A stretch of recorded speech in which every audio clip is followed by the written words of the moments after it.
Machines, linear separability. Linear separability is a property of two sets of points. This is most easily visualized in two dimensions by thinking of one set of points as being colored blue and the other set of points as being colored red. Consider a binary separation that can be viewed as the task of separating classes in a feature space. A linear classifier has the form fx equals wtx plus b. In this two-dimensional graph, the discriminant is the diagonal line. W is the normal to the line and b the bias. W is known as the weight vector. Let us understand which optimal separator to select in order to perform linear separation.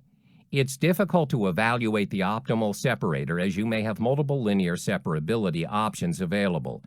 There are several conditions when the number of points remains the same on the optimal separator, and thus it becomes difficult to set the optimal separator.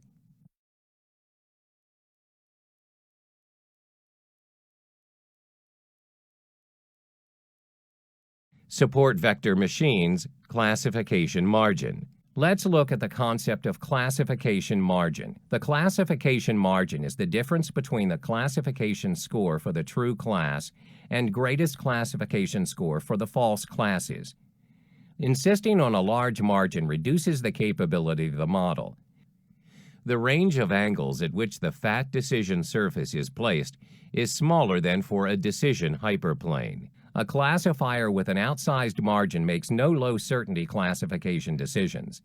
This offers you a classification safety margin.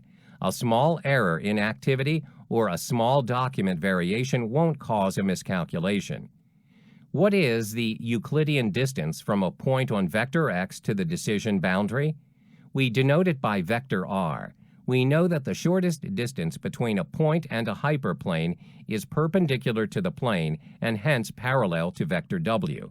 A unit vector in this direction is vector w bar. Distance from example xi to the separator is r wt xi plus b divided by w. Support vectors are closest to the hyperplane. Margin p of the separator is the distance between support vectors. Why do we need to maximize classification margin? It helps generalize the predictions and performs better on the test data by not overfitting the model to the training data.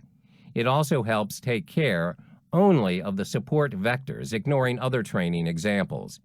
By construction, SVM classifier insists on an oversized margin around the decision boundary.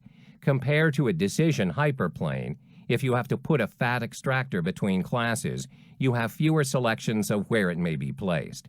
As a result of this, the memory capacity of the model is decreased. Its ability to correctly generalize the test data is increased.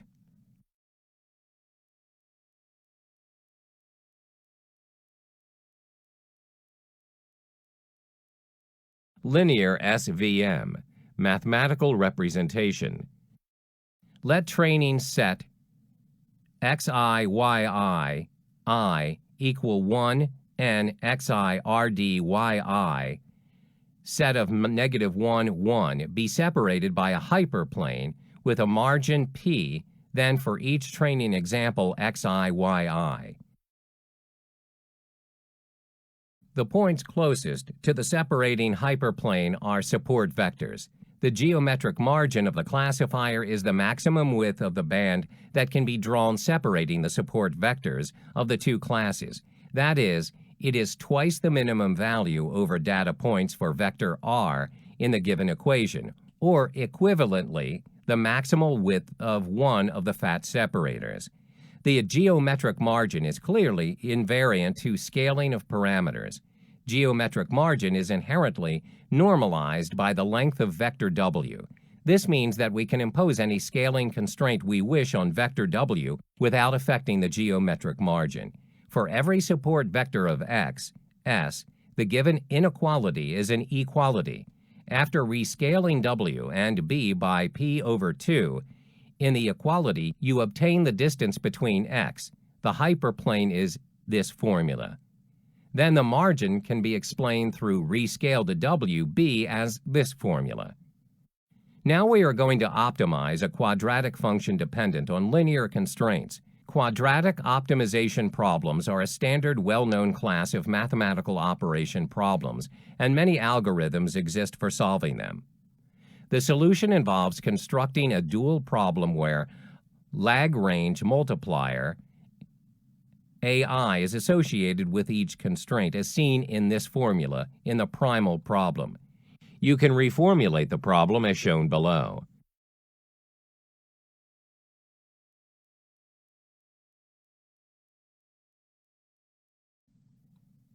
Let's understand the nonlinear SVMs. SVM is a linear classifier which learns an n-1 dimensional classifier for classification of data into two classes. However, it is used for classifying a nonlinear dataset. This can be done by projecting the dataset onto a higher dimension where it is linearly separable. There are three scenarios for the nonlinear SVM: datasets that are linearly separable with some noise, when the dataset is hard, and mapping data to a higher dimensional space. The higher dimensional feature space, where the training set is separable, can be used to map the original feature space.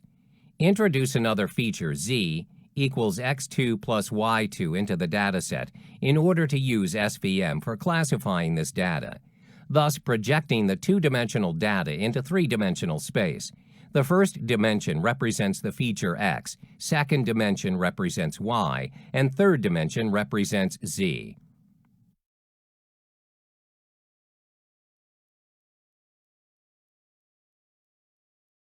Let's understand the kernel trick. Kernel trick is used to teach linear classify to classify a nonlinear dataset in machine learning. It transforms the linearly inseparable data into linearly separable data by projecting it onto a higher dimension. A kernel function is applied on each data instance to map the original nonlinear data points into some higher dimensional space in which they become linearly separable. The linear classifier relies on inner product between vectors k that have an xi, xj equals xi to the power t multiplied by xj.